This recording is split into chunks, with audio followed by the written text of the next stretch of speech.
I ate a plate of nachos as fast as I could. And that's how the recording starts. Love it. All right.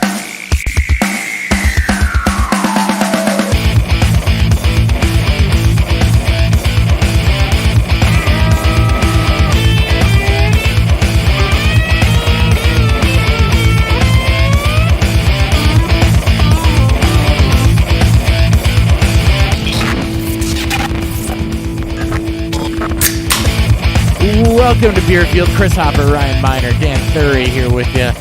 Like always, at Beerfield Hop, at Beerfield Thury, at Ryan Miner _FFB. Gentlemen. Hey, Hello. we're on episode 400. Oh, yeah. Like what? Like I missed that was intro. the most casual. I thought you dropped that in the chat on purposely accident. That is why Hopper stood me up last week now. It all makes sense because you weren't here, Dan. That's why Hopper Actually, had to I'm stand going to there. address that, and it's not. I actually forgot it was episode 400 until I went to do it this morning. But yes, milestone episode number 400 for us. We started this back with the 2017 draft class. So several years of doing this. Ooh, that might be a problem. Yeah. Oh, what'd you do? I didn't do anything. I heard myself echoing back from Ryan. Oh, that might be a problem. It's Anyway, my fault. My earbuds are dead. I forgot to charge them. we'll roll with it and see how it goes. Anyway, about last week. First off, let me turn the video on. How about I do that first? There we go. All right. First off, about last week. So, yes, there was no episode last week. We were going to go. Dan was not going to be here, but Ryan and I were going to go. And we've talked about stress levels and burnout a lot on this show. And as we're sitting there, a couple hours before showtime, I had just gotten hit with, well, you got to work tonight. It wasn't something I could not have done while also recording. But, having just been gone for 4 or 5 days, it's like this pile of crap I got to do. And it's like I got to grocery shop. I got to pay bills. I got to budget. I got to log back in for work after logging out. I got to record tonight. Haven't been able to really do much of the parenting thing the last few days, and wife needs a break, and it's just kind of like all hit me at once. And I'm sitting there like, okay, this is my last fucking season. Like, can't do this shit anymore. I'm overwhelmed. I'm done. We're gonna make it through this year, and then that's it. Yeah, I'm gonna announce my retirement. It's gonna be my farewell tour. That's what's gonna happen. I'm like, wait a second. I'm like, felt like this 1 week out of the last 52 or so. Like, just take a week off and regroup. Yeah. We all have lives outside of this stuff. Mhm. So it makes total sense. So that's what I opted to do. It's like, I know by now after doing this for this long, when that happens, it's just take a week off. And that's what I did. So feel much, much better after doing that. Was able to get caught up on stuff, get done what I needed to do, and was totally fine after that. So it was just one of those things to stay in tune with yourself and know if you gotta shed something, it's okay. The millions and millions of our listeners are not gonna come at me with pitchforks because we missed a week. It's totally fine. So Millions of listeners. You humble me. millions and millions. Millions and millions. But yeah, contrary to popular belief and what was reported all over the internet, it was not because Dan was not going to be able to make that episode. I jumped the gun so early on that too. I was like, come join all three of us. And then Dan's like, I'm not going to be there. And I'm like, oh. Cool. Yep. Dan was in Colorado And I had already for a bachelor party. not on Tuesday.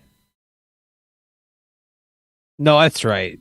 We couldn't go on Wednesday because you had something, and I had what the fuck? Well, I was playing poker Tuesday. That's right. I had a homebrew night where we were homebrew meeting, but we were drawing for brackets, which is pretty much like the big thing we're doing before the end of the year. So if I missed it, I just have to sit out on participating and doing anything for the rest of the year. So Kind of important. kind And of I'm just in full football season now with my son. Aw. I know. He's loving it. We got our first game Friday, or he has his first game Saturday. We don't have the first game. He does. Awesome. Yeah, he's pretty stoked. I bet. Should be blessed. Hopefully that goes well. I've got a fantasy football draft weekend, so I got a home league that had been doing the travel together and have the draft day and hang out for the day and split. We decided to do an Airbnb this weekend, so That'd be nice. I got that going on. Whole leagues coming together for that one. Yeah, we got an auction draft Friday. Yeah, that auction I've draft. won.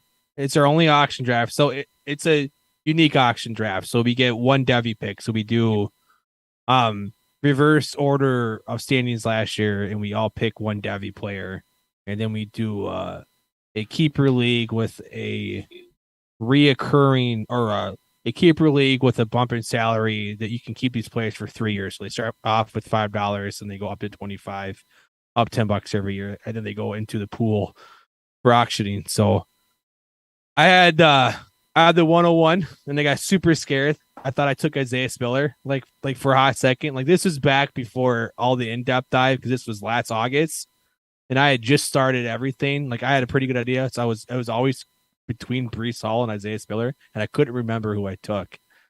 Yeah, boy, I took Brees Hall, so we're good. Oof, we're safe. That was like, oh God. So I get Brees Hall for, it's a $200 budget. So I get Brees Hall for $5. I have my last year CD Lamb at 25. So 2 starters at least for a fraction of my on my salary. I love auction drafts. It's like the best way to draft. I actually, speaking of auction drafts, as soon as my son's game ends, I actually have to drive separately and drive like an hour and a half south to go to a draft from his game because his game's actually like an hour north of me right now. So it's gonna be a busy Saturday. You start pre-gaming, but just enough to get you there. Oh yeah, and then you go hamski when you get there. I can't. No, because then I have to go to like the family dinner after that. That's the whole point. Yeah, maybe Bed Bath & Beyond. I don't know if I have enough time. Bed Bath, yeah. Well, they go take a nap on the sheets. Yeah. Oh yeah.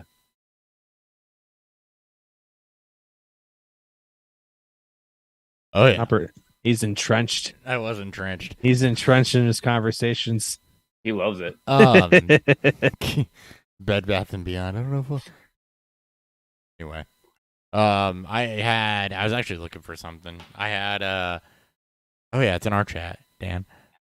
My new Knicks. I had the most awesome home league draft. That was last Saturday. That was if before the ages, we'll say. Oh, it wasn't for the ages. I ended up all right. I mean, you had you got the benefactor of heaven. I got Christian McCaffrey at the 106. Yeah. But really? Yeah. Who was the first 5? Ryan, this is a home league. We're just gonna start off by saying so this is a home league. No, it's a single quarterback league, 1 QB league, home league, 10 team. Josh Allen went 101 from a guy drafting remotely that may or may not have realized what he was doing at that point in time. So Josh Allen went 101, and then I think Jefferson, Chase, and Kupp went up in there, and I want to say that Derrick Henry was the other running back that went in that range. Yeah, it was Derrick Henry. No, Derrick Henry went after. So, gross. Yeah, anyway. There was one other weird thing there, but the best part of this is I want you to listen to this start. This is, in order, the first 7 rounds of this dude's draft. He was picking 109, I think. Dalvin Cook, Patrick Mahomes, the Bills defense, DK Metcalf, Devonta Smith, Justin Tucker, Aaron Rodgers. The heck? Single quarterback league. First 7 picks. Was my son in your league? There's Vikings fan. They breed those smart. They do. Real smart. Don't you judge us. I had a good draft though, but I do want to, before we get into the beer preview and the news, talk about how that went. Here's the thing. A lot of us draft with, okay, I say a lot of us. Those of us that do things like this draft with a lot of people that know what they're doing and things are almost chalked to ADP. Those of us that play in home leagues, you may have 2 or 3 guys that really pay attention and know what's going on. You may have another 1 to 2 guys that don't have a clue, and a few more that just kind of follow ESPN rankings, casually follow, see somebody have a good game, whatever, stuff like that. That is going to cause you to have to pivot on whatever your normal strategy is.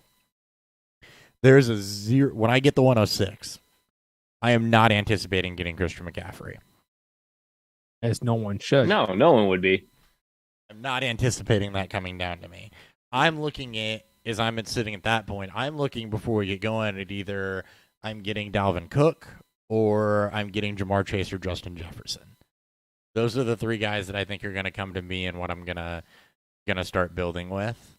And when McCaffrey falls, then it's a total pivot onto, okay, what am I going to do now? And that changes the strategy entirely. So I ended up starting off CMC and then Joe Mixon because I missed out on those other backs, and then having to pivot to, eventually then settling into what my strategy would have normally been. But just goes to show that you got to be ready to pivot. You got to, this is why a few years ago we had a "this is why we mock" type of thing. And this is exactly why we mock. So you can kind of see how different strategies are going to fall and how they're going to play out. And you can kind of play it of, if X happens, because other people are going to be in there trying different things. And this is definitely a if X happens. If Josh Allen goes one-on-one and the other 4 people are scared off by Christian McCaffrey and you end up with him at 106, that's going to change your first, basically your first 3 to 4 rounds until you settle into that next big kind of chunk of players there. It gets kind of too with a 10-team league also. Yeah. It's kind of easier drafting a 10-team compared to a 12-team or a 14-team. It gets real weird too. Yeah, you get more options in home leagues because as much as you want to, as much as you can do mock drafts, as much as you can, use the draft wizard on Fantasy Pros. If you can't find enough people to mock, or if you don't want to mock with actual people, very, very highly recommend tool. Use it a bunch as I was getting back into fantasy football. It's just you can't truly set yourself up for some of the weirdest picks you'll see. And it almost gets to a point, at least something that I've noticed, is it's you do kind of have to change a little bit of your strategy, just a little bit, because you can get real heavy in one direction really quickly. And just because of all this, presumed value that's dropping to you, knowing that in your mind that, yeah, I can probably do some trading or I can, mix and match around. And in a lot of home leagues, they don't trade that often. People are afraid, especially if they know that you pay attention, they're afraid to trade with you. They're afraid to make look like a fool.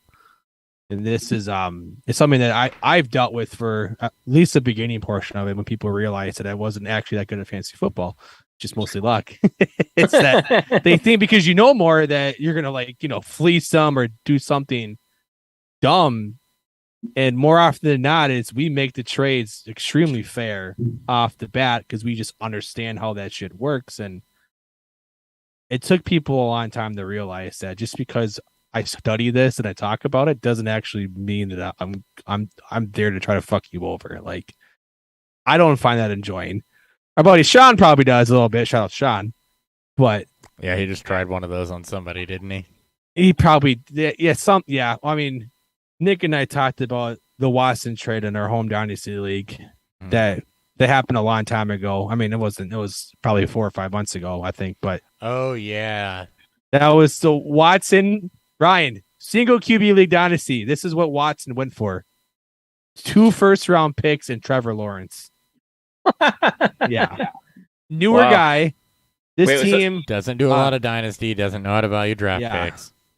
So who's his other quarterback before you start? I have I don't know. I'll pull it up here. But the team, this is a new owner to the team too. So the previous guy, he played in this league for how long? It was like 5 years, Hopper, probably 4 years. He was an OG, yeah. So he was an OG 4 or 5 years, and then kind of had a some pretty big missteps last season as far as like not setting lineups and Yeah, he was not happy about not it. He was responding to stuff, and then he got super pissy with Dan, and that was that. Yeah, but yeah, never made a trade in that entire time. So as much as that, it's sometimes these lopsided trades can hurt teams. If you don't make trades or not at least actively trying to make your roster better. So he has Derek Carr and Jared Goff along with Watson. I mean, I wouldn't have made the trade for Watson. I would have just went out with Derek Carr and kind of just Derek Carr, Jared the Goff. matchup. Yeah, because now I mean, he had Lawrence. Like, oh yeah, yes, Andy like I understand so wanting to make the upgrade. Oh yeah, and Lawrence. Like I understand he wants to make the upgrade, and I get. Yeah, but you could have done that straight up or straight up plus a late round pick. Yeah, but this was with the part. Was this with the 6-game suspension in no, mind? this is even before this the is before 6 game. any suspension was announced. Yeah, this is well before anything had come out yet. This is before he it was. Be him. This is after the trade, but before anything else came out. Yes, if I remember right. That's correct. Yeah. That's correct. Oh. Yeah, it was. It's a very interesting pick. Speaking of trades, Hopper, I sent you a trade like I think a week ago. The one I declined 2 days ago, or the one I declined last night. Maybe. Now I have to look and double check to make sure Mitch Trubisky for a first and Superflex 16 team. Yeah, really deep league. Yeah. Yeah, no, I declined that. What? Why? Because he didn't want to. Because Kenny Pickett might be pulling a damn Russell Wilson here. Mitch Trubisky doesn't have a lock on that job, and I'm not giving up a first for it in that league. I'm gonna send it again. Have another beer. I'll decline it again. Where you get me is mid-season because the rest of my roster is good enough to compete when I'm just kind of hanging out there in no man's land again, right in the middle, and I try to make a move one way or another. Like I hate that. That is the worst feeling ever. Like when you're trying to make that like teeter-totter move, and you don't know which way it's gonna go, and it goes south, and you're like, shit. Yep. Because then you just traded draft capital, and you're still hanging out there in the middle. You didn't elevate yourself enough, and you didn't tank yourself enough. Yeah, that's pretty bad. All right, let's do a beer preview and get into the meat of the show. What's fueling Beer Fueled?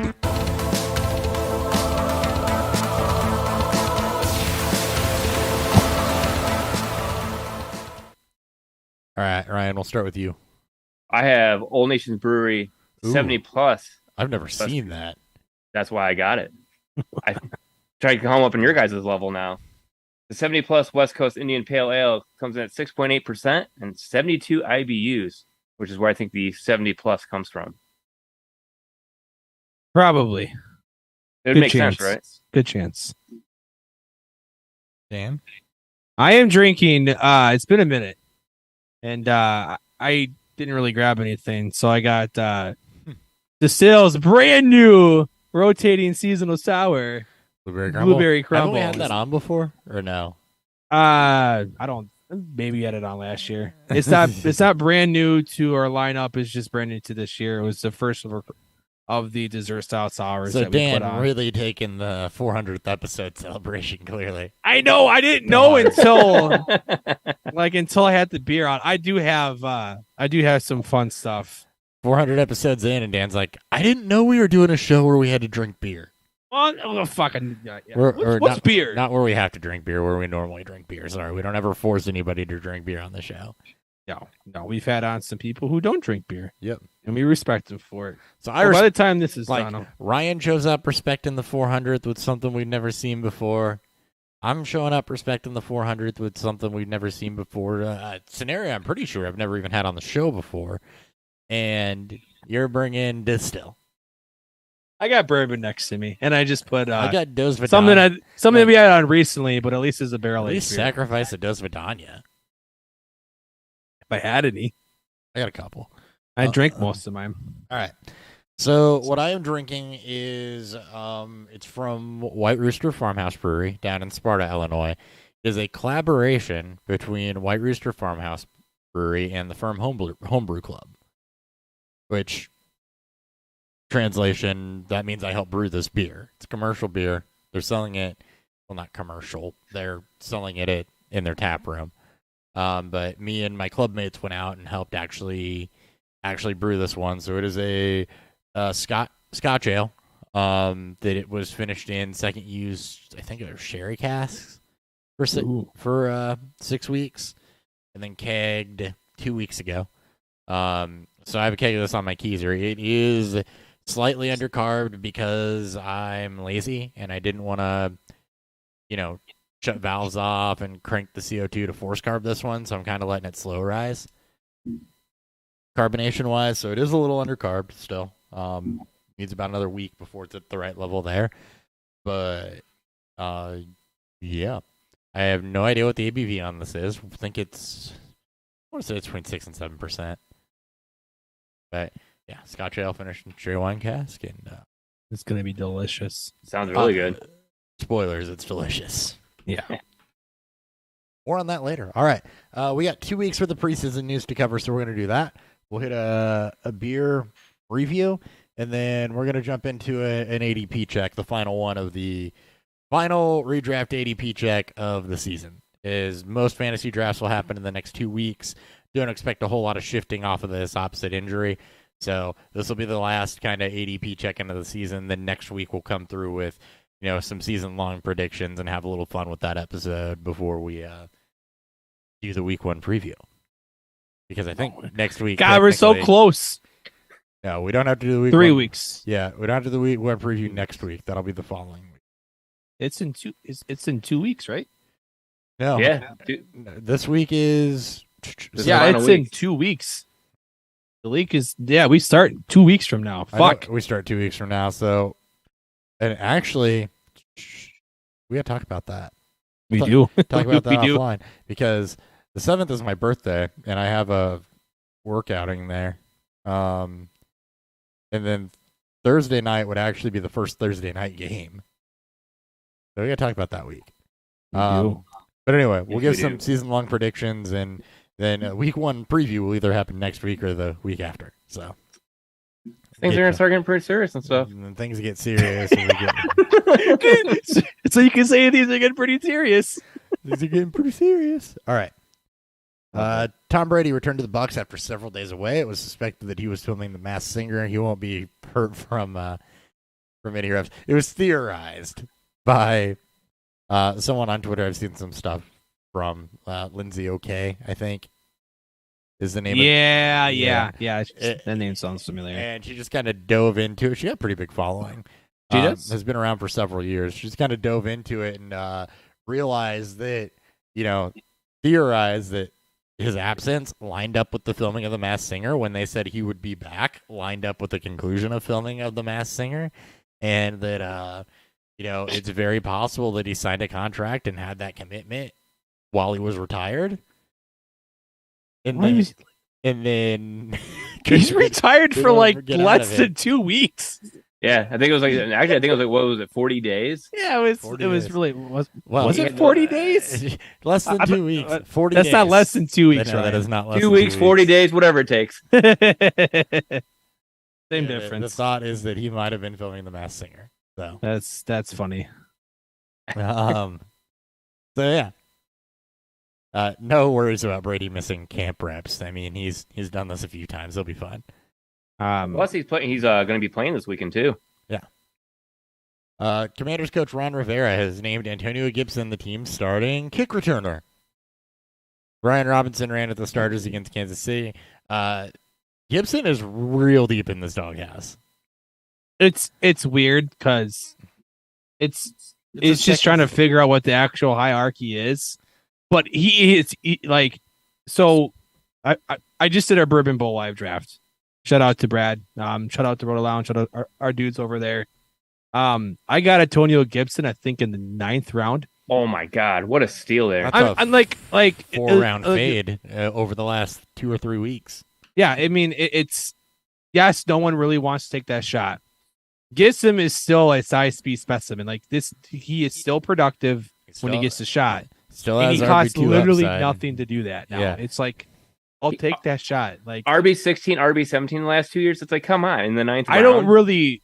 I felt dirty. Like I know the risk, but at that point, like the running backs that are left do not have his upside. No, there's the reward could be tremendous on that one. Yeah, that's Oh my god, why you got to play that upside, because he still has RB2 upside, even in a timeshare. But Brian Robinson's the other part of the story here, because I mean, look, at this point, the way they're treating Gibson, they're at least comfortable with Robinson. He is going to have a role. Yep.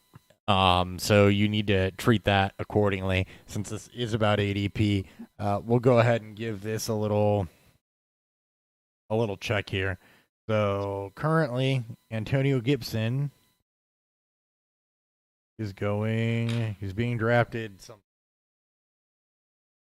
let's see what league I got. I got him in for actual round. It's like the 8th or 9th. He's fallen to the 1009 in the last 30 days. That's insane. Like, guys, like, I know it's not a sexy pick, but if something were to happen to He is actually going behind J.D. McKissick in PPR. McKissick, behind him, oh, Jesus God! Imagine being that guy. I'm gonna take McKissick.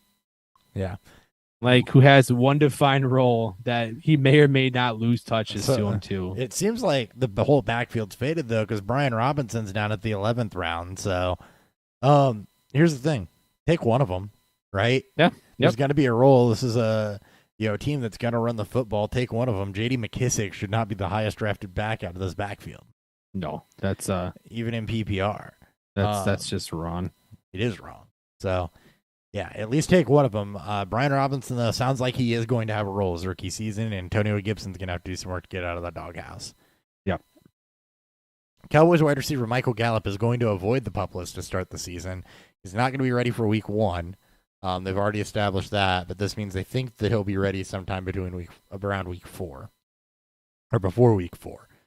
So, what does this do for Michael Gallup's ADP, knowing that he's not going to miss the first, 4 weeks? Guaranteed. It shouldn't change as much. I would still operate that he's on the PUP list, because while he may be back, it's not guaranteed he'll be 100%. The Cowboys receiving core is in such disarray right now with all the injuries they have that they may try to rush Gallup back, or and it might be like a Chris Godwin situation in Tampa Bay where he'll play week 1, but there's no guarantee that he's 100%. So it may be a slow start.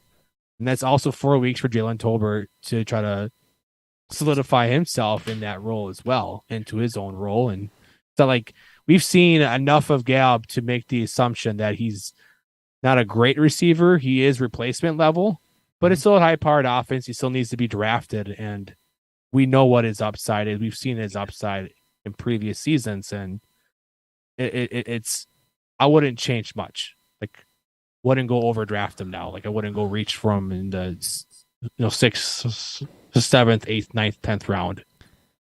Yeah, he's still a double-digit round pick to me. Yeah. I mean, you're basically betting that you're still guaranteed to miss that first game. Not putting him on the PUP means just that, and he may still miss all 4 weeks. It means that they're hopeful they can maybe get him back week 3, is kind of how I'm reading into this. And at that point, you just treat it the same, because if he's not fully ready to go, we have seen before guys coming off of ACLs do sometimes struggle with other soft tissue issues if they don't, fully trust it, or it's not back to full strength yet. They'll, particularly I think hamstring issues can come into play there. So, there's certainly a re-injury risk there, and it's just I don't think it's worth adjusting that much either. Yeah. Yep.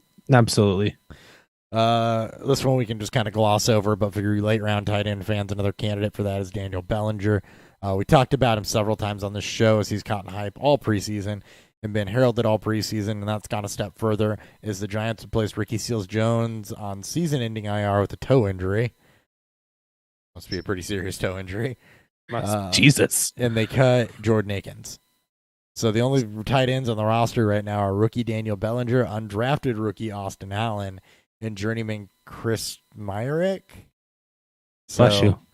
They will probably bring in a veteran here, but if you're subscribing to late round tight end and taking a couple dart throws there, this is an option. Giants wide receiver core is kind of always in flux.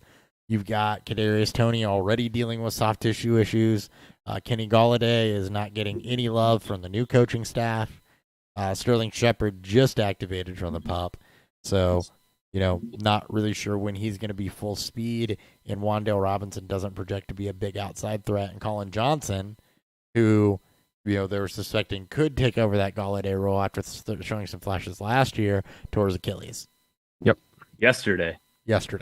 So rough. There's opportunity to be had here.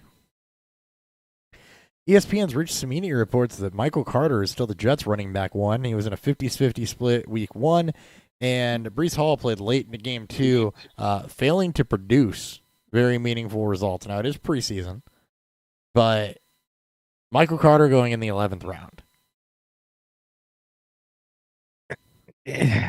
If you want to bump him up a little bit, I mean, it's still... I'm still taking the chance on Breece Hall. Jonathan Taylor just went through this 2 years ago, guys. We Yes. just fucking watched it happen with Nyheim Hines and Jonathan Taylor. Now, Taylor to get off to a slow start. It did take him until about halfway through the season to finally get that run going. There is that 2 or 3 week stretch before his blow up where it was looking fucking grim. Like it was, I'll pull a profile, but it was pretty bad. And there was more than enough waves out there that was pounding the table to, trade him in redraft and trade him in dynasty because he's a bust through 9 games of his career. Right. So, and then he went and put up 1,100 yards. Yeah, I'm not saying that. Look, Breece Hall, it's not Jonathan Taylor, but their overall production profile and their overall draft profile, he's up in that echelon. At least he was for me. I forget what week it was, but Breece, famously Jonathan Taylor made the comment, "The game slowed down for me." It's finally slowing down for me, and then 8, 9. It was weeks 8, 9, and 10 in 2020. 5 points, 9.4, and 5.7. This is PPR, and then week 11 against Green Bay on 15. and a half, 22 and a half, 30 and a half, 19 and a half, 19 and a half, 34 and a half in your final game of the season because there wasn't week 17 yet, or had to move to week 18. So elite running back prospects with elite draft capital. But it's more of a note for Carter, I think, is where I think it's we're leading to. It is, and it solidifies Breece Hall's position. But what it should do is it should also elevate Michael Carter a little bit because, you're betting that he is on the Jonathan Taylor path, and I don't disagree. That's a safe bet. I'm not saying you fade Breece Hall out of, last I checked, he was in the 6th round, and that's perfectly fine. Now he's up in the 4th round. So he's ahead of A.J. Dillon, Clyde Edwards-Helaire, and Miles Sanders. So I think that you're right where you should be with that just based on the players around him. Yep. No, but I agree. For Michael Carter, being all the way down in the 11th round, he's just ahead of Darrell Henderson, but then Rachaad White, I guess Brian Robinson, Isaiah Spiller, that all hasn't adjusted yet. But, I mean, you could make the argument for putting him up there with the likes of, let's see, Nyheim Hines is still going to the 9th for some reason. James Cook is up there in the 8th. He could be in a murky triple-headed backfield. We talked about that 8th round, right? 8th round. We talked about that 8th round with wide receivers, but I mean, I really think that you can justify Michael Carter in this, round 7 Ramondre Stevenson type of range potentially. Either it's Breece Hall gets off to a slow start. If you see that start to shift a little bit, you move him. But look, if Breece Hall's not impressing in the preseason, he's running with the second team. 3 weeks in, and the best we've seen from Breece Hall is he got that opportunity to 50-50 split. Michael Carter is going to get run to start the season, and he should be going with some of these other RBBCs at first because that's where he's going to start, and that's the worst it's going to get. I'm not saying you can't take Breece Hall at upside, but Michael Carter needs to come up a little bit. I will say this. I'm really glad we're 2 weeks out because I wouldn't take Michael Carter in the single-digit rounds because you're basically hoping for Breece Hall to bust or Breece Hall to get hurt. And Michael Carter's had some nice games, but if you get up to 7-6 round, and you're starting to pass some significantly higher upside wide receivers receiver heavy, and significantly higher upside handcuffs. That part becomes tough. Now, there's always he is one injury away, right?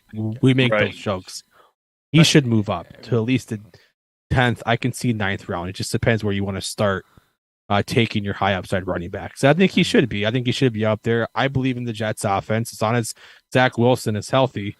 Yeah, and he starts to progress himself. And I'd even be comfortable with him in round 8, and that's also looking at this and seeing that most of that group we liked in round 8 is up to round 7 now. Yeah, they're moving. They are moving, as they should. So I would look at round 8 potentially for Michael Carter, because I mean that's around Dameon Pierce will come up. Ramondre Stevenson's up there. I think that's about right for him. Dameon Pierce will come up. We'll talk about that in a minute. Melvin Gordon's there. We know he's pretty much going to be in a 50-50 split. We got to talk about Dameon Pierce. We got to talk about Ryan McDowell's dynasty poll he just posted comparing Dameon Pierce and Kenneth Walker. We will. Once we get there, it's fucking astonishing, though. He's in the news.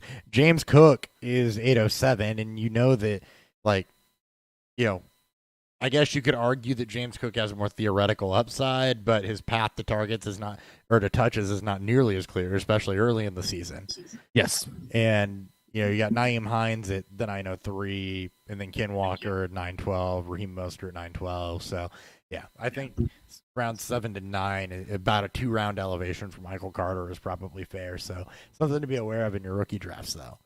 If you're out that late, especially if you start wide receiver heavy. Let's say you start, you know, Chase and Diggs or Jefferson and Higgins, or, you know, somewhere around there, around 1 and 2, just because of how things fall. You know, you may. I love this Michael Carter hype. Receiver heavy, so because the more the Michael Carter hype comes, the more Breece Hall falls down. So maybe he'll fall down to the 5th. Maybe get him 1 round later. I mean, he could, there's plenty of leagues. I know I thought this way for a really long time. Is that I wanted to do my drafts. I want to do all my redraft leagues as close to the start of the season as possible because of news like this. And this is the one big benefit is that, running backs that shouldn't be faded hard may get faded because of news that breaks. And for whatever reason, you're going to, as Ryan said, maybe Breece now drops back closer to that 6th round where maybe he's going after, Clyde at the Brazilier. He's going after. Well, and I don't know that happens either, because it's not like anybody behind him has really gotten that much good news this week. True. I guess A.J. Dillon maybe got some good news, but that'll elevate him. I don't think that'll fade Breece. So, I mean, you might get a 1-round discount on him, but it's not like there's a bunch of guys behind him breathing down his neck ready to jump over him either. True. Given the upside.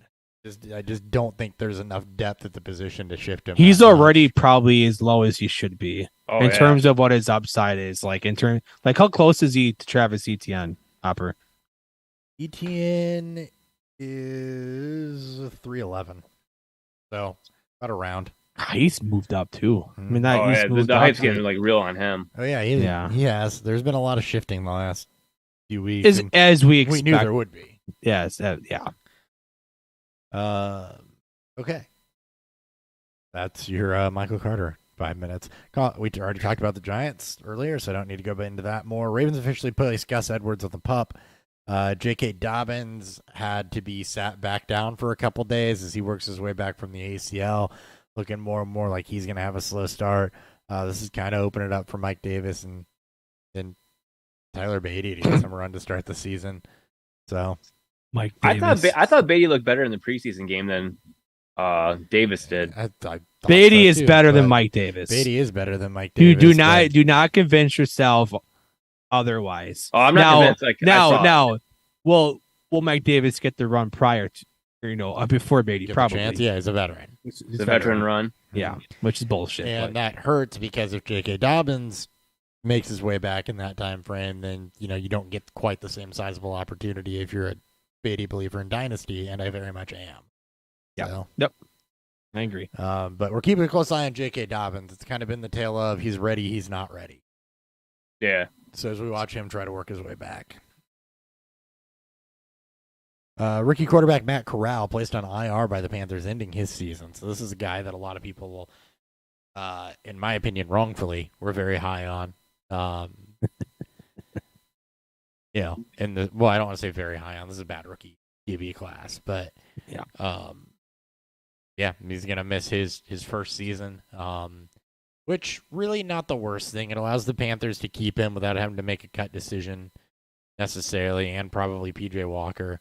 They had 4 quarterbacks on the roster that were all kind of murked together, and he's gonna get to sit and learn year one. And no pressure to put the rookie that has a lot of potential in if Baker struggles or if Darnold struggles.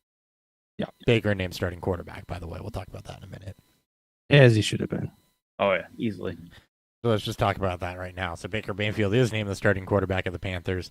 Look, this elevates DJ Moore. This elevates Christian McCaffrey. This elevates the team over Sam Darnold.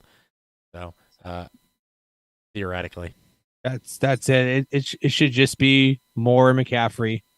Oh, easily more McCaffrey. You don't need to draft Baker in single QBs, and I think in a 2 QB super flex, he's a fine, QB3, QB4. Like he's not being moved up around anything differently or crazy. Like we all were operating under the assumption that he was going to be the starter anyway. So there should be no change to this, and you should not be bumping him up for this. Yeah, but he will have a short leash with Sam Darnold there as well. If he struggles, that's why he's a QB3, QB4, and he's got to prove it.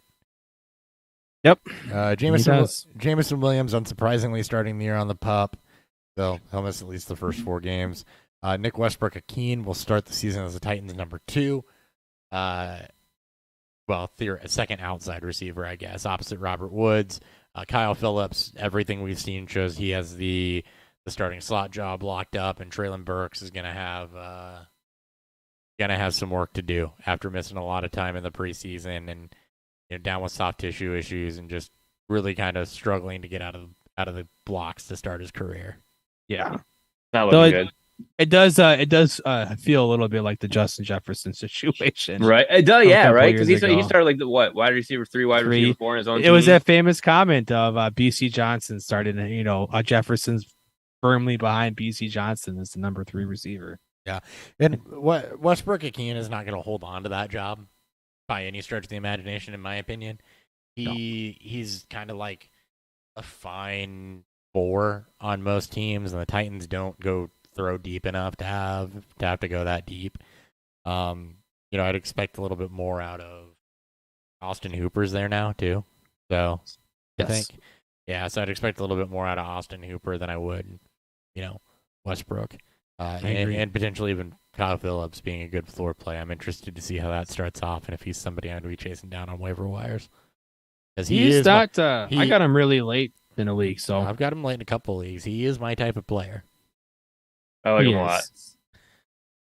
lot. So yeah, there's your Titans corner. Isaiah Likely is emerging this preseason in Baltimore after a couple strong preseason performances and could force himself into playing time. And the Ravens are a team that is set up to run a lot of 2 tight end sets. It's not often that a rookie tight end gets to start or gets a ton of playing time, but if he's on the field with a veteran tight end, that kind of changes things a little bit. And because, the veteran tight end can take some of the more tougher assignments and you get to role play that rookie tight end a little bit. And the Ravens, after not adding anything after the Marquise Brown trade, they're going to run with Bateman and Duvernay, and they don't really have a whole lot else on the wide receiver front. This is a team, especially given their style of play and their offensive style, that benefits from having 2 tight ends on the field. I'm not saying you worry about this in redraft so much as watch list it and keep an eye on it. I just thought it was an interesting tidbit when I thought about, his emergence, how much coaches like him, particularly for Dynasty, and, how the Ravens run that offense.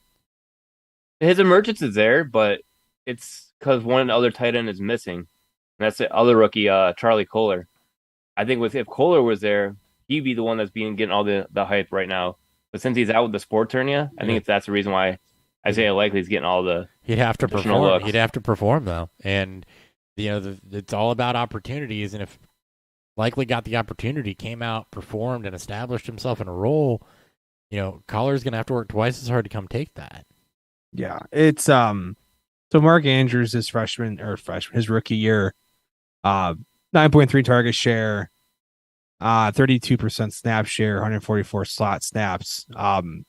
These are the things you should be he's not obviously going to match the same stats, but if you're looking at a day 2 rookie tight end in an offense in one of the premium tight end scoring offenses, at least in terms of slot and snap usage and snaps given, as Hopper said, he's one injury away dude, too. he yeah, sure. He is to an extent. Mm-hmm. But he should be on your taxi squad. He should be on your bench. He should at least on your dynasty rosters. And if you have a deep enough bench in redraft, especially tight end, any bonus in tight end scorings or 2 tight end leagues, throw them on there and just see what happens. It's a good thing for them to be productive in preseason.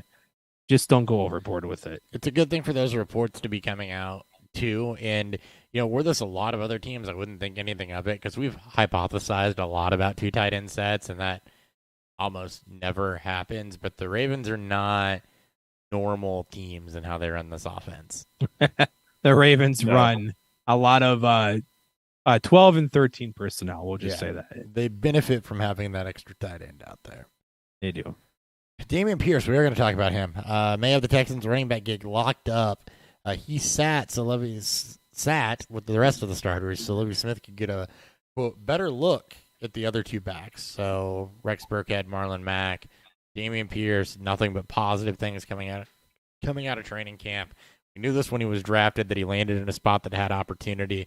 We'd kept him or at least I've kept him lumped in with Tyler Algier the entire offseason. Yep. His players to watch, and it sounds like this is becoming reality. He is going to get this job. I mean, ambiguous backfield, bad offense, but he's got a pass catching profile. And again, thank God there's only 2 weeks because this could have turned into like a Seattle back situation where they're going too high in these redraft leagues and you're spending up and passing on better prospects. If he stays in that 10th plus round, double-digit range, golden. He's not going he to. won't. I doubt it. He's in the 8th. No. He's in the 8th right now, for full PPR behind Chase Edmonds and Ramondre Stevenson, ahead of Melvin Gordon and James Cook, which is fair. That's about as high as you want to go. Right. But that's fair. Yeah. And on tonight's opening drive, he already had 6 carries, 37 yards, and a touchdown. Yeah. So the hype's getting out there now. Yeah, it's not Amir Abdullah. If you guys, for listeners out there, remember the Amir Abdullah preseason hype that vaulted him to 2nd, 3rd, and 4th round draft capital in redraft leagues. Yeah. Oh man, what a time to be alive to be Amir Abdullah, and now he's fucking getting hyped again. Yeah, Dameon Pierce should not hype any higher than probably the late round 5. Based on these other players I'm looking at around this. You should not hype up any higher than late round 5. I would say even early round 6, right around where Rashad Penny and Tony Pollard are going. Bad offense, not touchdown heavy. I think he probably has a little bit more insulation than Penny does, although Walker dealing with the hernia. So kind of hard to say that too. But yeah, I think that probably mid round 6 is about as high as you could go with Pierce and me to feel comfortable with it. And I wouldn't even, as much as I really like Pierce, it's the fact that he's never had a true touchload, like a true workload season. He's had nothing more than like 100-something touches, if that. So we'll see if the body can hold up. It also means Marlon Mack's going to dip down, and I still think you should be drafting Marlon Mack in double-digit rounds because there's absolutely no guarantee that Dameon Pierce is going to lock this role for the entire season. The fact is he's never played he's never operated as a lead back with lead back workload before. There's still some value into drafting Marlon Mack. No, but he's built like somebody that could. Yeah, I'm sure. Yeah, like I said, I wouldn't go up to that 5th, 6th round. Again, that's where I'm generally drafted receiver, tight ends, maybe quarterbacks. I would rather not try to reach on on that type of running back at that point, but I still like him. It's just that's a little rich. But 8th round, as the ties are changing with some of our favorite receivers starting to move up the board as they should. Sure. I mean, again, I just look at who else is around this and how I project them. So let's say he doesn't get full load, but he gets more than that 120. Let's put him in the 150 to 180 touch range. So like a 60-40 split. Like I think that'd be, probably about 60-40, maybe even 65. Or sorry, maybe even like 55-45, somewhere in there. You're going to put him right there. Or, I mean, that into the 5th, early 6th is Rashad Penny. Okay, fine. He's got maybe same outside. That's too maybe a little that's higher. still too high anyways. So Yeah, I wouldn't take Penny that high either. So well, no, but there's nobody here you would take that high, and that's the problem with running backs, right? Yeah. That if you're looking running backs in this round, you can say you wouldn't take Penny that high, and God, I'm about to defend Rashad Penny. Yes, do it. It feels so wrong, but it's so good. I don't want to either, but I look who's around ahead of Penny, and it's Clyde Edwards-Helaire, not safe. Damian Harris, not safe. Miles Sanders, not safe. They all have higher upside. They should be above him. You look behind him, Tony Pollard. Okay, yeah, he's probably going to be in that same type of split role. Yeah. Kareem Hunt, probably going to be in that same type of split role. Those are your 6th round backs, your 7th round backs. Chase Edmonds, we know he's going to be in a split role. Ramondre Stevenson, we know he's going to be in a split role. So, it's not that, when I look at the guys that are around him in PPR and how these running backs are falling, I mean, they're spread out. They're about 2 per round right now in this area. Yeah. But I look at where does he rank among the rest of them, and would I elevate him above where those guys are going? And I say, yeah, probably. I like more of the wide receivers in that area, so you should probably go early running back. So you're not in this situation and you're taking, a Dameon Pierce as your 3rd or 4th back, probably your 4th back in that range. But, I'm just saying that, on the surface, you say 6th round, it feels high. I look at the backs that are in the 6th round, I'm like, okay, that's not high, because if the upside for Dameon Pierce is, call it 180 carries, taking into account that he's never been a full, or 180 touches, taking into account that he's never been a full workload guy, well, that's probably about where Kareem Hunt's going to be. That's probably about where Devin Singletary's going to be. That's probably about where Tony Pollard's going to be, and those are the guys going in the 6th round. I mean, but I'm not just comparing them to running backs, because all those backs can still be going too high. And as you mentioned, when we're talking about the other receivers and tight ends and, the other players going on in that range that aren't playing his position, we don't ever say preach trying to draft a specific position at certain points. But as you're starting to think about your drafts and starting to get an idea of how you want to attack your drafts, go 0 wide receiver and just draft all your wide receivers late and say fuck the running backs in that area. I mean, somebody's drafting running backs in round 6. Oh, yeah, absolutely. It doesn't mean that you want to. I definitely am not trying to, but some of those guys are going to drop because some of those receivers are going to be taken. You're going to get some other shit that happens. You're going to start being able to pluck the ones that move down. A guy like Chase Edmonds may move down. I wouldn't take a Seattle bet. We've had that conversation for way too much on the show. But it's. I'm just saying that you can't really say he's too high because the only way that that 6 is too high because the only way that's not too high is if you've got only people taking wide receivers. Somebody's gonna have to draft it. So let me look at the running backs because at this point, the fact of the matter. How does that 6th round look? Pull up the actual full ADP. How does that 6th round I am look? looking at the full ADP. Okay. It's definitely wide receiver heavy. But so is the 7th round. And so is the 5th round. So the fact is that the way that this normally works, your draft can fall by this point in time where you are super running back heavy, the way you'd want to be right now, given the wide receivers that are available. But there could be some people that are super wide receiver heavy too because they had some things fall out in a way that, where they got some deals early because people are going running back heavy early. I mean, I guess it depends on your league. I still wouldn't lock myself into. You're not locking yourself into taking a it. player that I don't, or a position that I really don't want to take too at that point, just because I went wide receiver heavy.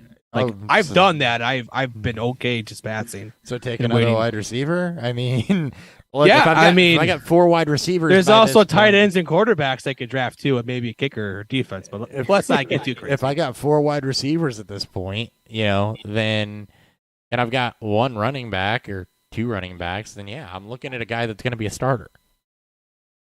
So tight ends. Dallas Goedert, Dalton Like, Schultz. Because a lot of those names aren't like they're not guaranteed starters. Like even if they don't get hurt. This is the area of guaranteed role players. Is what this is. Ryan, what are your thoughts? Again, we on episode 400 like to still dominate the airwaves. No, it's all good. It's all good. No, I totally I'd almost just go running back, tight end, and then just start the wide receiver run at that point. You just can't be, but you can't lock yourself into positions. We just talked about this last show. But I mean, I'd still go after Clyde Edwards-Helaire. Like I'd be willing to pull the trigger on CEH because I still see that offense being such potent that he's still going to be out there enough. Nope, I totally drafted Isaiah Pacheco. Nobody's drafting running backs. I like the wide receivers in that round more than I like the running backs in that round. So we're only going to recommend wide receivers in that round. Because if you want to, again, if we can get away with it, if you want to draft running backs there, then fine. Then we can go through the point of I would take Chase Evans over Dameon Pierce. I would take. You don't want to draft running backs there because it feels ugly, but I do want to draft Dameon Pierce as my RB4 if I can. I mean, you win championships with depth. I mean, sure, but I can find similar upside if my RB4 take away the player almost at that point. I still want higher. Like I would then just wait on a handcuff with higher upside. I'll agree with Hopper on this one. If I'm getting the RB4, those are the RB4s I want. But then what are you passing up as your wide receiver ones at that point too? Or your tight end? Well, I'm not drafting my wide receiver one between round 6 and 8 first and foremost. Fine, your wide receiver. What's the value of drafting Dameon Pierce as your RB4 if you're passing on your wide receiver 2 at that point? It also depends on your roster settings, your scoring settings, and all that shit too. So we could be. So if he stays where you're at, it's Cordero Patterson, Brandon Ayuk, Allen Lazard, DeAndre Hopkins that go right after him. The guys right before him are Amari Cooper, Devonta Smith, Rashad Bateman, Elijah Moore. So a couple guys I like, couple guys I don't. I like Bateman there, and then I wouldn't mind even grabbing. I like Bateman and Moore there. I even like Hopkins. I'd grab Hopkins there. Even though, yes, you're going to lose him for the 6 weeks. Sit and wait, yeah. Especially if you go wide receiver heavy, or if you'll load up after taking Hopkins, knowing that you're not going to get him for 6 weeks. Because I mean, he's looking like really good still. So to put on bow on this, I think the takeaway is that in most rounds, the wide receiver talent there is going to be greater than what the running back talent is there. That's the theme that we've seen every ADP check-in that we have. The wide receiver talent year too, really. The wide receiver talent is greater and deeper than the running back talent in those mid-rounds, so you want to get your starting running backs early because the wide receiver talent around that range is greater. You don't necessarily want to be in the position where you're looking Dameon Pierce, but you very well could be if too many people go running back heavy early and you find yourself getting deals on, I don't know, I think I've seen a couple like Jamar Chase and potentially CeeDee Lamb maybe going. Chase is at the end of one round and Lamb is right now ADP, I think the end of round, if you're near that turn pick. Chase, I think right now is 110 ADP, which I feel like it's too low.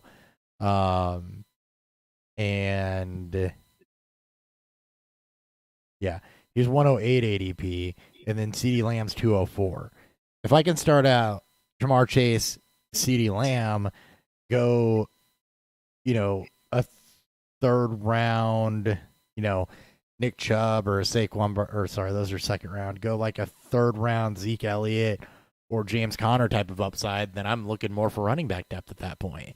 And I don't think if you get the chance to start off Jamar Chase, CeeDee Lamb, that you're passing that up wide receiver wise, but then you got to get creative with your backs later. But I still wouldn't. Dameon Pierce plays.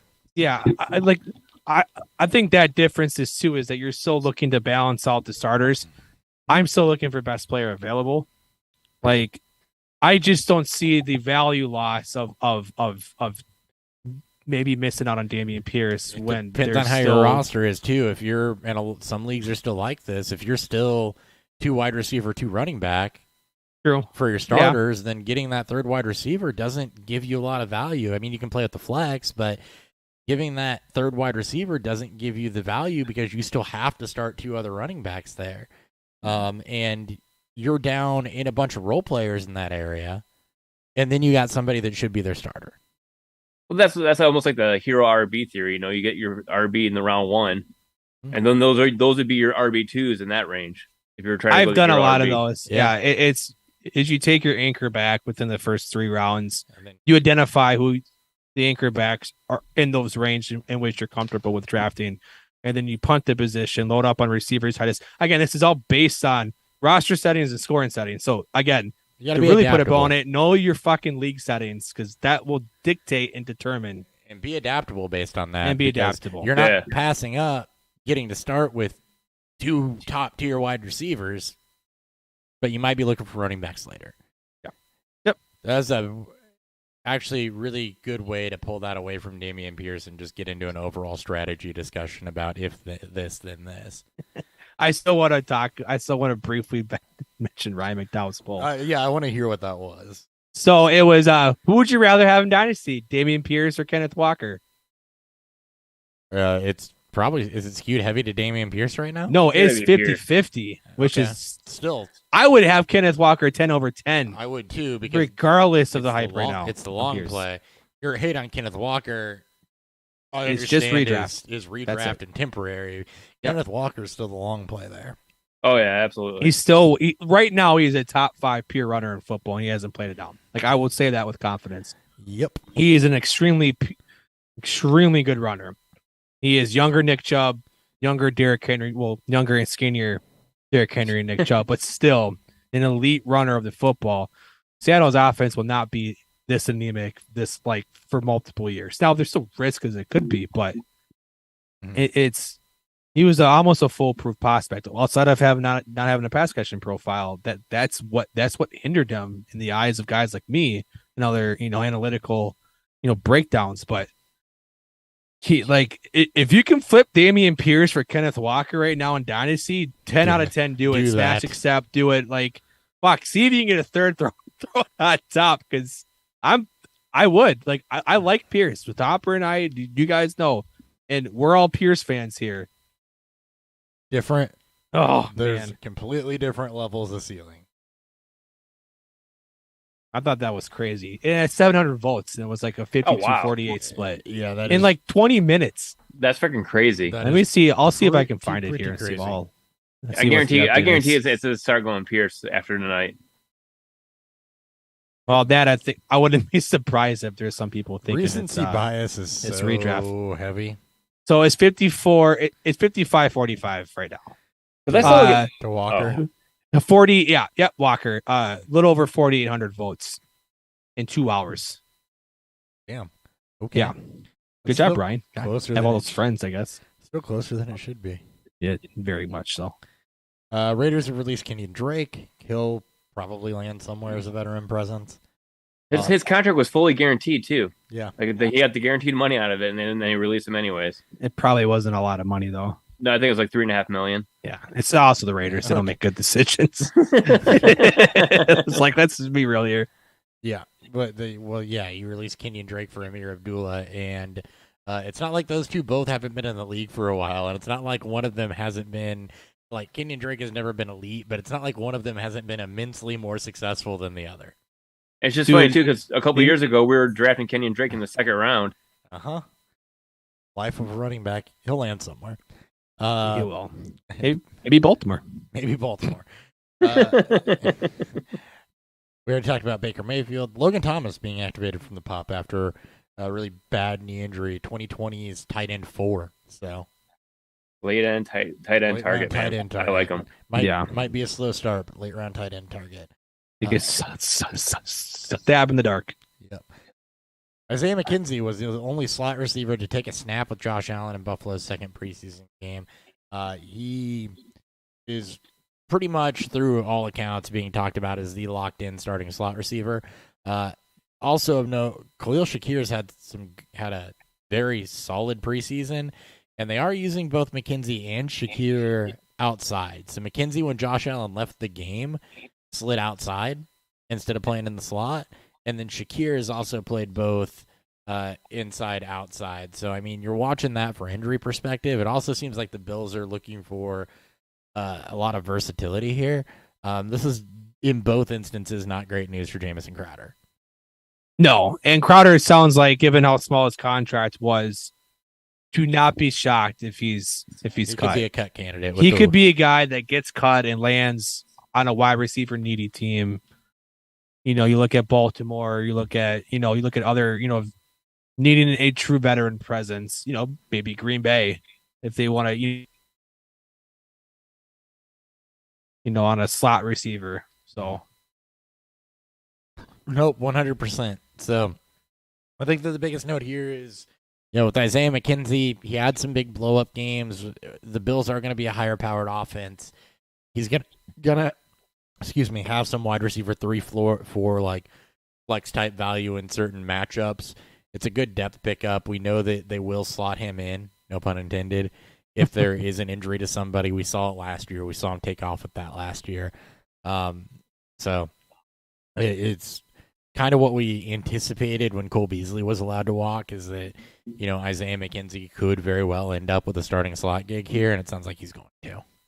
And it's not like McKenzie is not also had some pretty dominant targeted games when he's actually had the chance to be starter. Week 16, 84.4% snap share, 12 targets, 11 catches, 125 yards, and a tutty.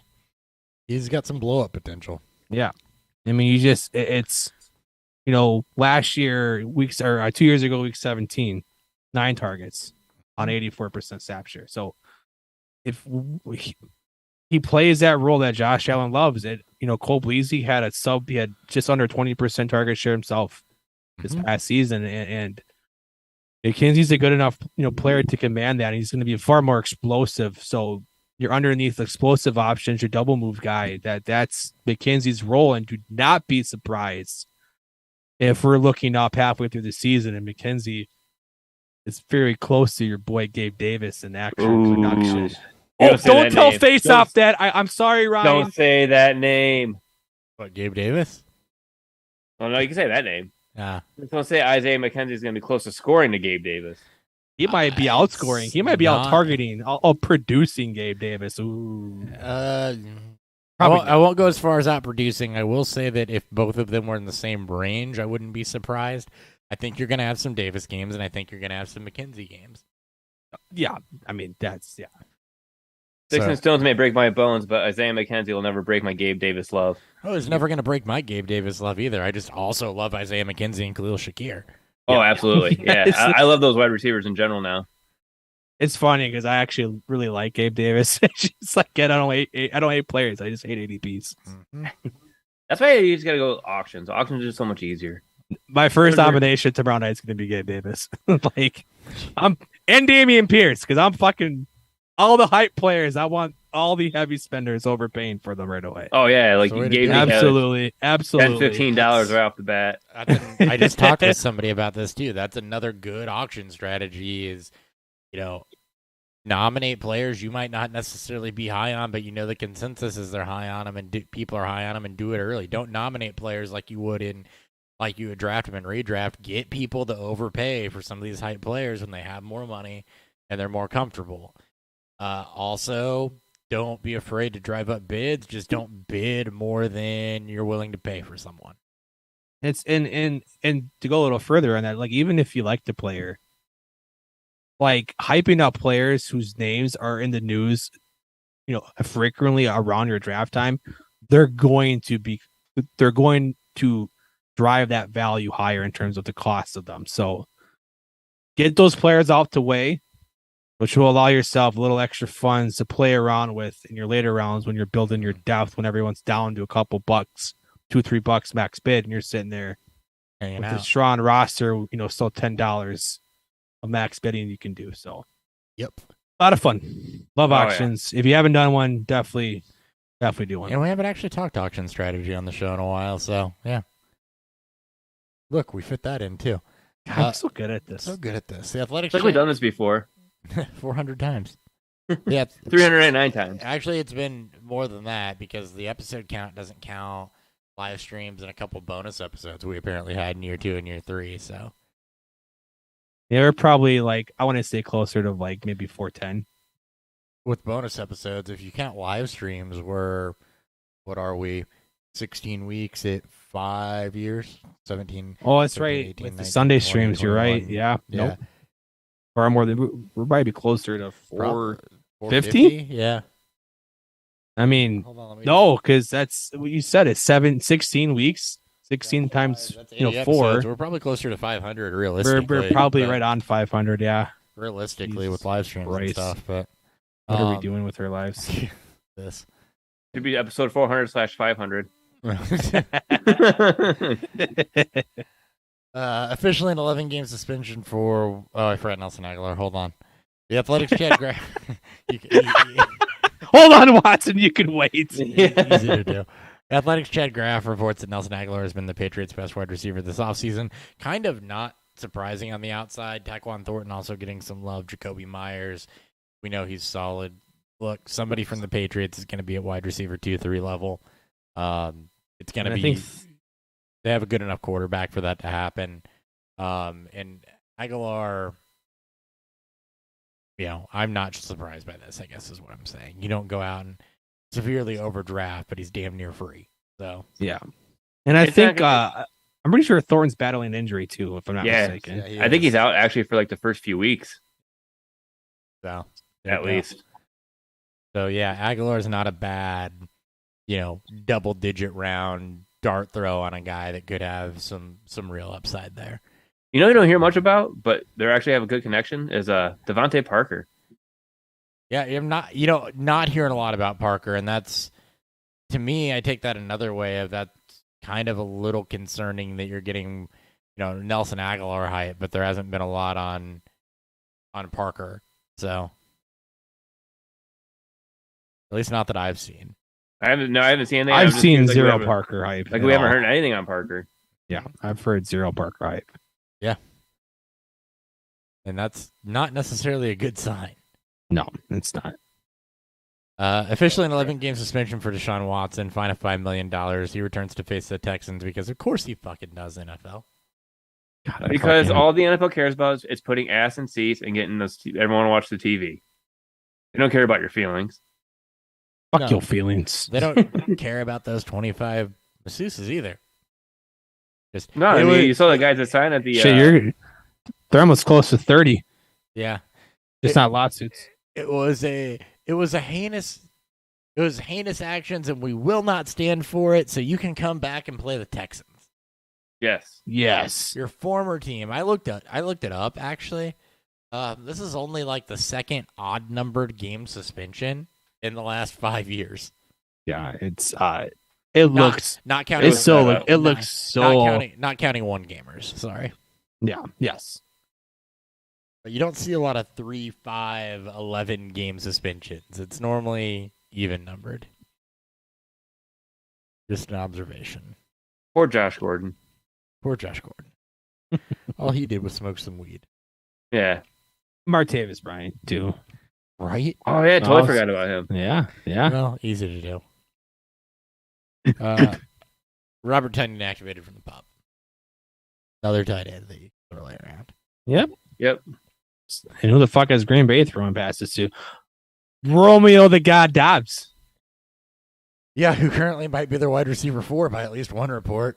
Don't know that I buy that, but that's the report. Rodgers came out and said of Dobbs, we're going to expect more from him than a normal rookie, and his standards are going to be different than a normal rookie. All right, Chief. Sammy Watkins and Randall Cobb ahead of him. That's a threat. I can't wait for week 1 where Watkins goes off for his $8, $8.25 and 2. You're like, oh God damn it! I should have known. He's gonna be a DFS steal in week 1 because that's what you have to play in week 1 no matter what.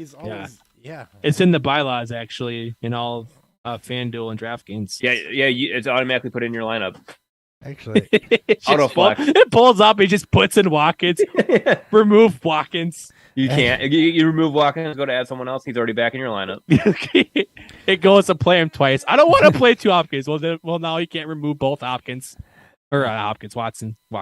Wow. 4 receptions, 96 yards, no touchdowns week 1 last year. That was his season high in receiving yards and tied his season high in receptions. In 2020, week 1, he was 7 receptions for 82 yards and a touchdown. That was his season high in yards and season high in receptions. It's like fucking clockwork.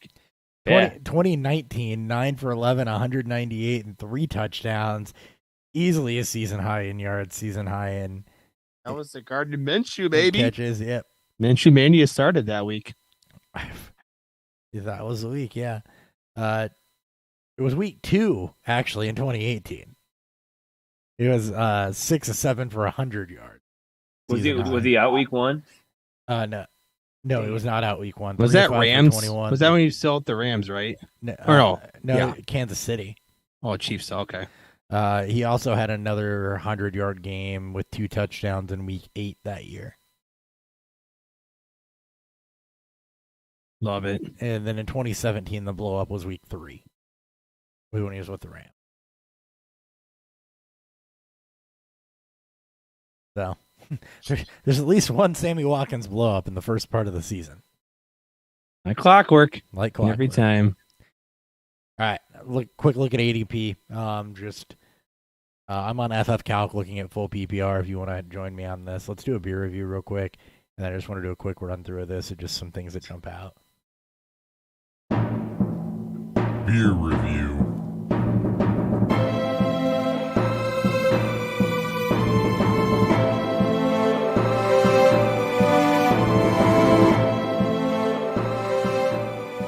Dan, you go ahead and start. I actually got to pour a little more of mine off the cake. Yeah, again, I'm having the Sills Wild Sour Blueberry Crumble. It is as advertised. Something I actually really like about how my brewery does their beers. It's not overly sweet or sour in either direction. It's definitely not overly sweet when you jump into these really dessert style sours. It's still really, gives you the balance and still gives you both of what you're looking for, that good blueberry on top of having the lactose and the cinnamon that's in there to kind of help really fulfill and really give it the full body that it deserves. And this was the first beer that we put into distribution of this type of series, and super excited to have it back. And it is drinking incredibly delicious. All right, I don't remember the name of this I don't remember the actual name this beer was given, but I am drinking a Scotch ale finished in wine barrels from a White Rooster down in Sparta, Illinois. So, head, creamy, tan, a little bit persistent. Definitely a nice creamy head to it, though. It's got some really big chocolate notes on this one, especially when I drink it. It's like a semi-sweet chocolate to it. It's not overly bitter at all. The alcohol is there, but that doesn't overwhelm either. Maybe some slightly roasted notes to this one.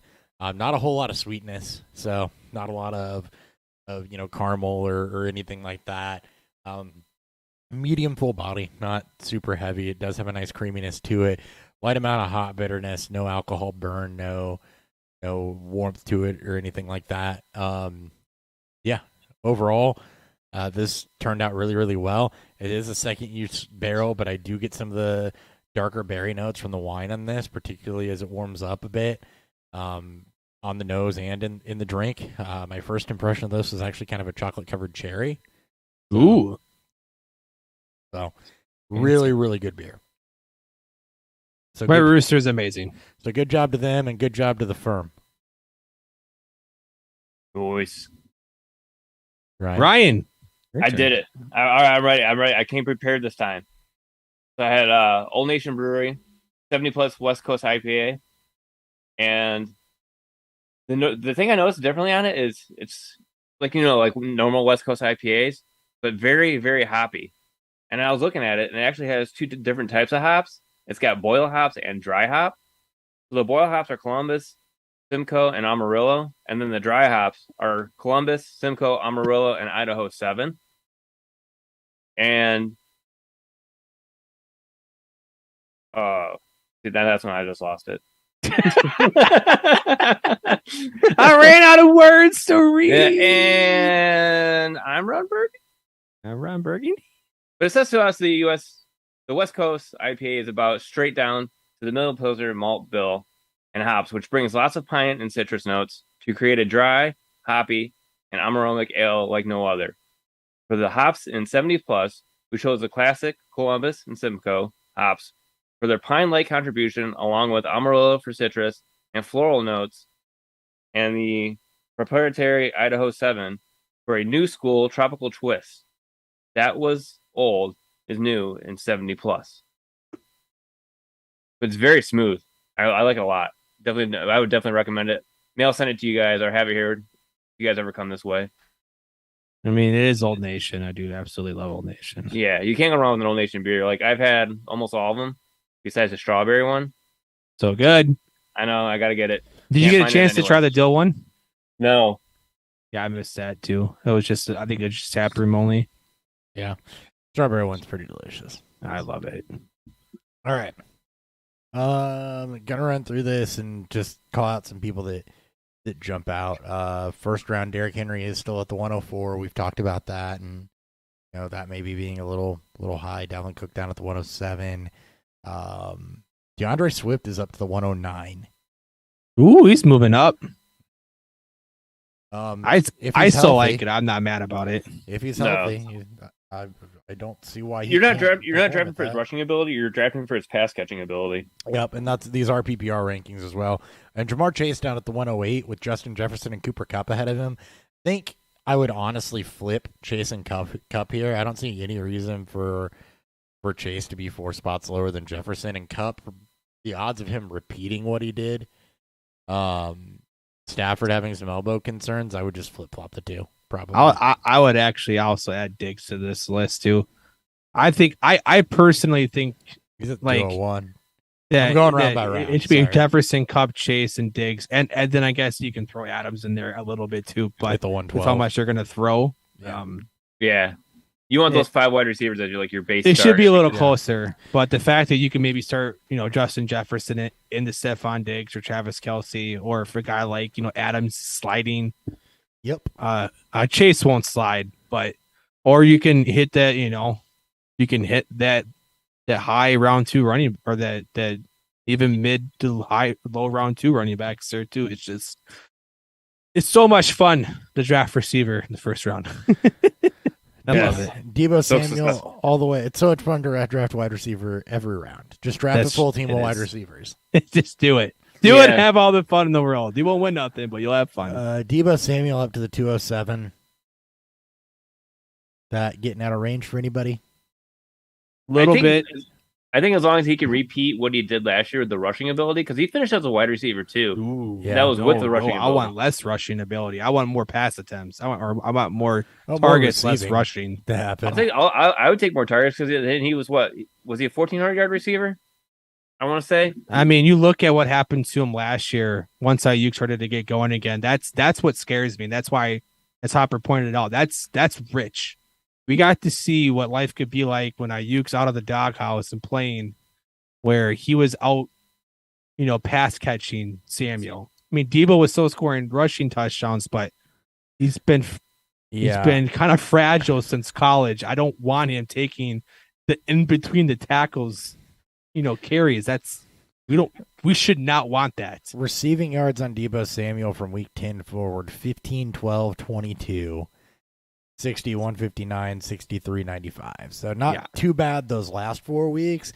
It was scary, though, to be a Deebo Samuel manager those 3 weeks where he was 20 yards or less receiving, and you're relying on, him to pick up those rushing touchdowns, basically. Yeah. Because he only, it was a nice bonus on top that they did use him that way in the rushing game, but you also had injuries to Elijah Mitchell that, helped necessitate that. So I want to. I do think I love Deebo Samuel. I've always loved Deebo Samuel, but that gets a little bit on the rich side for me for him. I think. especially when you're looking at, Tyreek Hill in that range, Mike Evans in that range, Pittman, Keenan Allen, and AJ Brown, T. Higgins. You have I'd have almost Debo. a full round of receivers that I would feel almost more comfortable I'd feel drafting over Debo. I'd feel comfortable with Debo down in that third round range with AJ Yeah. Brown and T. Yeah. Higgins, probably. Yeah, and he's been High starting- third, not mid second. He's starting to fall down though because he was like a high second before.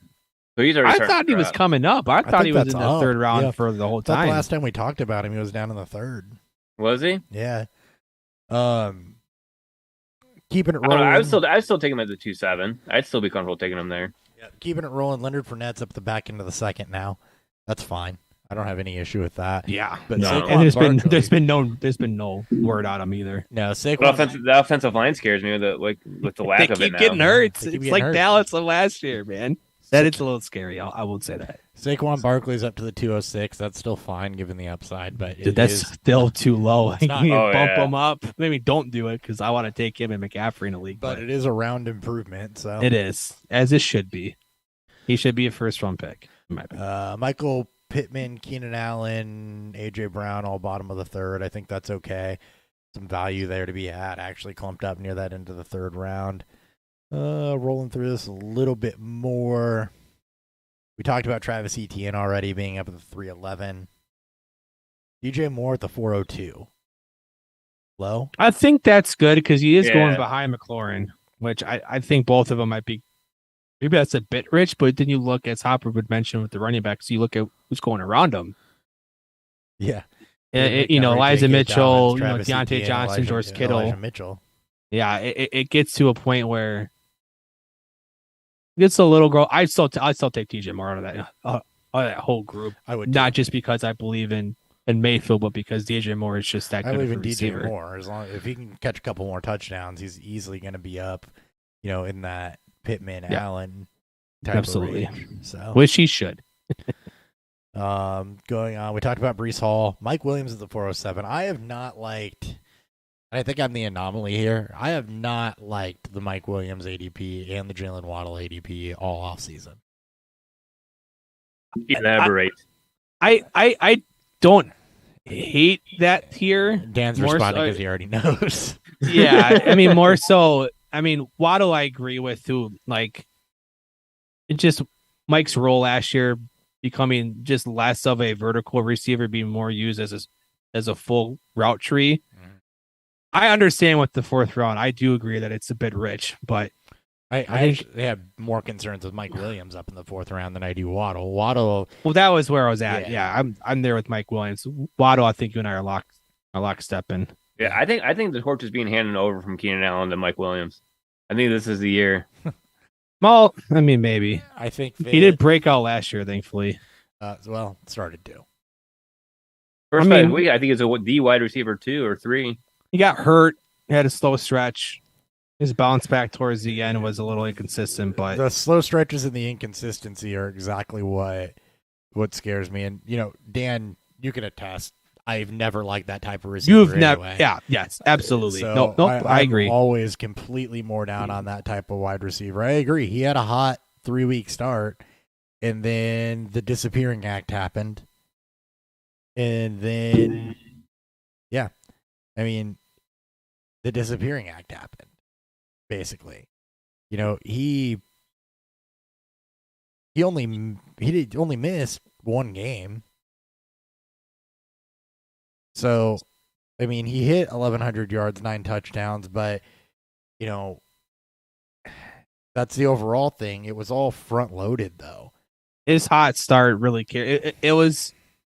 We just talked about him. It was kind of Debo-like. Debo had an extremely hot stretch, and then he got carried by touchdowns when the actual yardage production dipped.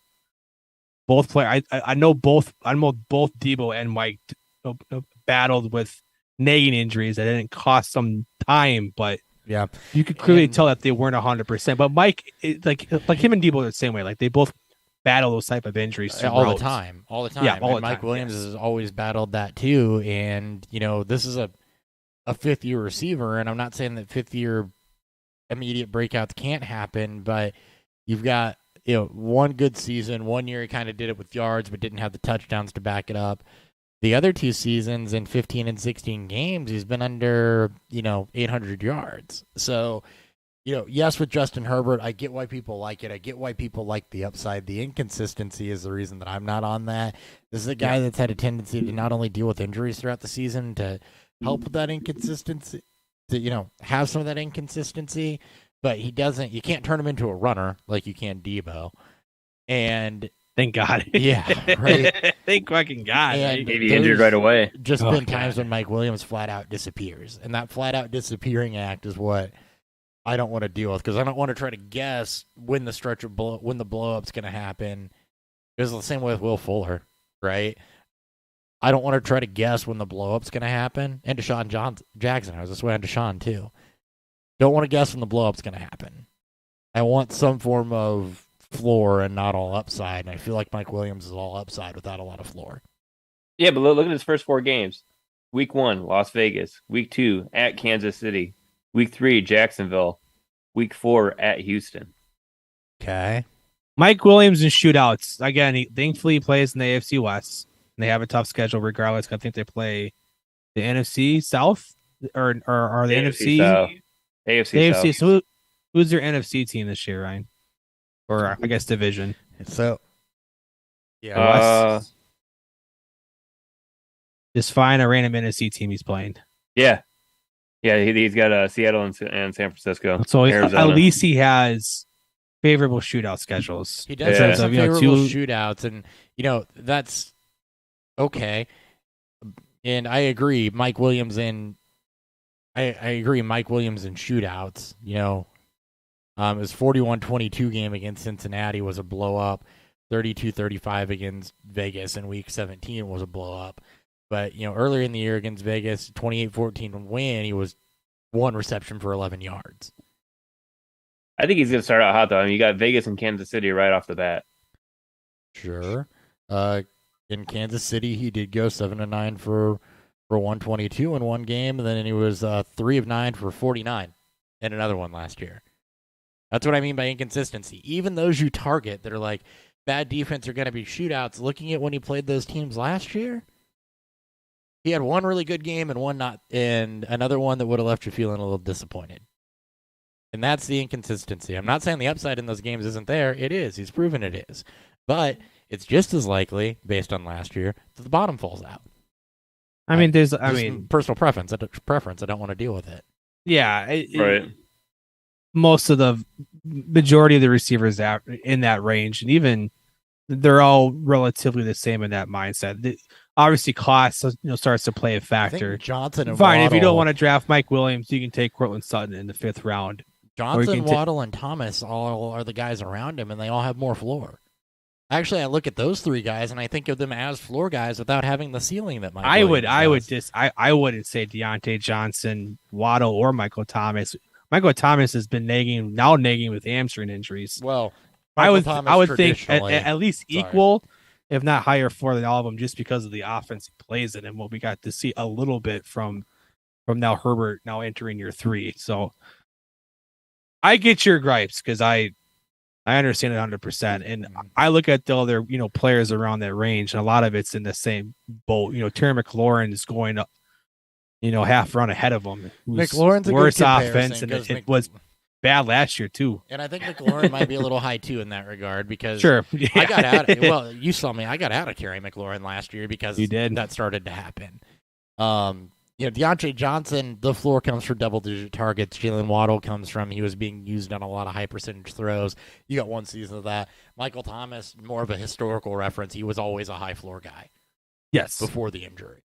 Yep. So now we get to see Michael Thomas post Drew Brees, post Sean Payton, run first offense. Yeah. Thankfully, there's not a lot of competition for targets outside of Chris Olave. The 5th round is pretty fucking sweet for wide receivers. I will definitely agree. You got Michael Thomas. Brandon Cooks isn't a value anymore, which kind of makes me sad. Brandon Cooks isn't a value anymore, but Allen Robinson in the 5th round, I feel like could be a strong value. Chris Godwin, especially if he comes out week 1 at 5th round, could be a strong value. And I feel like Cortland Sutton in the 5th round is also a big ass value. I thought Sutton and Judy were closer, not a round apart. They are around apart. Yeah, I know. I thought they were. I thought in most of the leagues I've seen him, Judy's been going ahead of him. Judy and Thielen are good values too. This here is where I want to take my wide receiver 2 and 3. Is in this stretch right here. So it basically round 4 5 is through tight end maybe.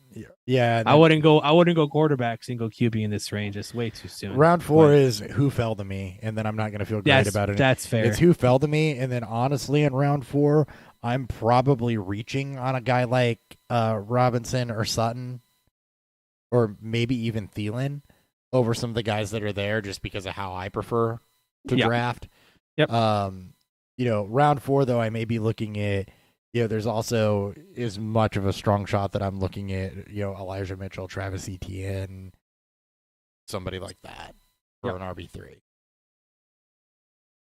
You could go tight end though too with Kittle or your RB2, and you go wide receiver heavy early. You get your running backs. There's a lot of ways you can spin it, but I want to fun. get 1 to 2 guys out of this range though, all the way down to round 7 where our clump is.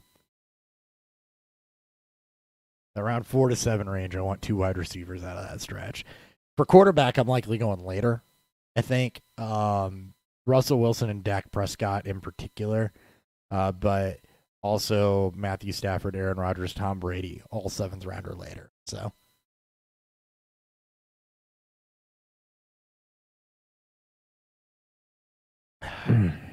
sorry, take another drink.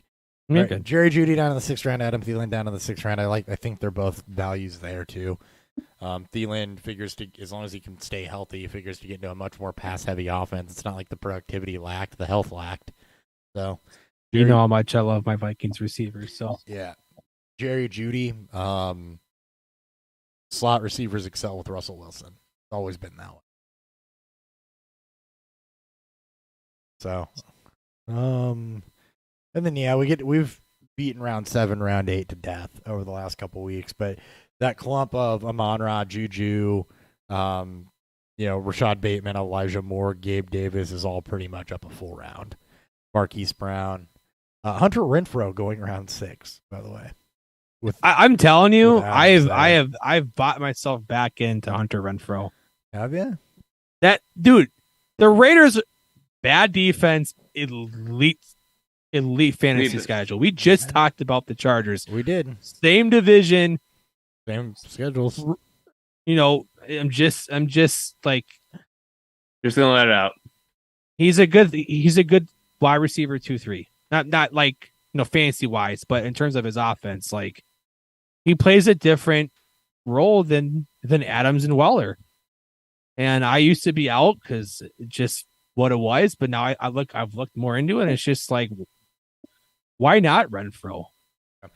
The last guy in the top 10 rounds I'm looking at, because after this it gets a little ambiguous, and I need to wrap this. The last guy I want to call out here is Christian Kirk at the 904. I like him a lot. Moved up finally to single digit. To single digits, guys. It took us a fucking up season, but we got there. That's still a good value, though. Oh God, I love it. It's a great value. Absolutely. Yeah, because it wasn't like the first 2 drives or whatever he was on. He was like targeted like 8 times. Yeah, 8 targets, 55 yards. It was like 8 targets, 6 receptions, 55 yards, and 2 drives. Yeah. And the Jags are going to be playing from behind all the freaking time. Yeah, just chef's kiss. Freaking nuts. Give me all of that. All of it. All right. Anything else to call out? Anything else you guys want to discuss? Talk about. Once you hit double-digit rounds, it's kind of just. You're building depth pieces. Grab your guys. Yeah. You hit preference. DK Metcalf all the way down in round 10. Wow. I don't know if I believe that. Someone sent me a trade in down to see DK for AJ Brown. For my AJ Brown. I was like, bro. Really? That's all you got? That's really the fact that he's hey, I will say this. Kenneth Walker is almost to the 10th round. Hopper, I'm almost with you now. Yeah. For one more slot away from accepting drafting Kenneth Walker. DK Metcalf down in the 10th round, though. I'm like, I can't believe that he's still screaming up. He produced with Geno Smith, guys. Right. Like him and Gibson. Like I get Sky Moore, Tyler Boyd. Like if anything happens to Chase or Higgins. My God, The range on DK Metcalf, holy shit. I know, 3rd and 79 15, drafts, 12. He went anywhere between round 3 and round 15. Oh, really? Yeah. If you're getting him in round 15, like I want to be in that draft. Look at Gibson's range. 305 to 1702. Jesus. Wow. Oh my God. I'll That's take both. insane. Yeah, I mean, this is still great range for all sorts of things. That just jumped out at me, though. That's fucking kind of scrolling insane. And I saw DK Metcalf down here, and I'm like, what the hell is DK Metcalf doing next to Sky Moore and Tyler Boyd?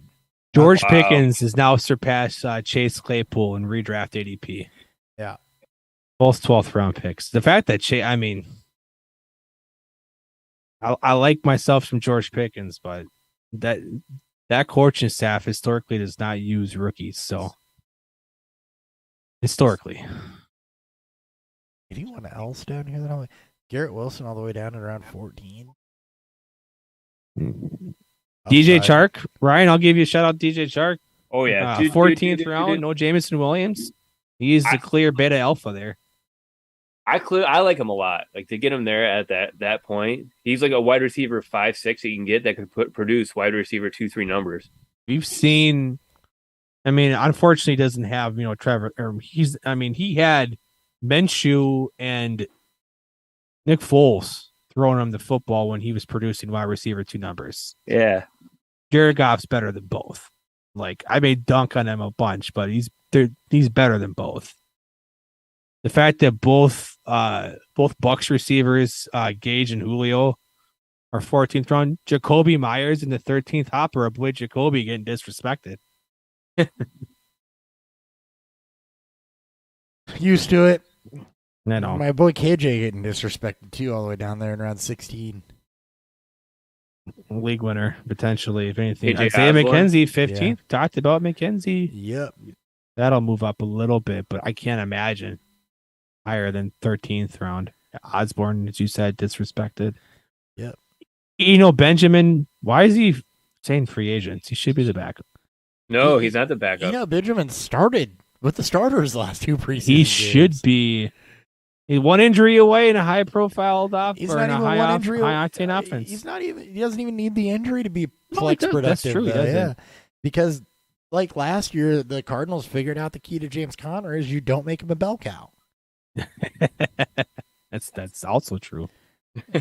Go ahead and shove Benjamin up there in single-digit rounds. Now he knows the value. He won't go up to single-digit rounds. And He you need to won't be move aware- up any higher and you now. need to be no. aware of that. Oh. Yeah. He's someone that you draft stash. Draft and stash. Indeed. All right. That's the show. Thank you guys for tuning in. We'll be back next week. Give you some predictions and have a little bit of fun. I'm at Beerfield Hop. I'm at Ryan Miner _FFB. Dan is at Beerfield30. And we will see you guys next time. Next time? Next week. I at Next some week? point misclicked and changed it back to the intro logo. Jesus. Love it. Don't know when I did that. Maybe it was when I thought it may not have been. Maybe it was when I thought show. See ya. See ya. Bye.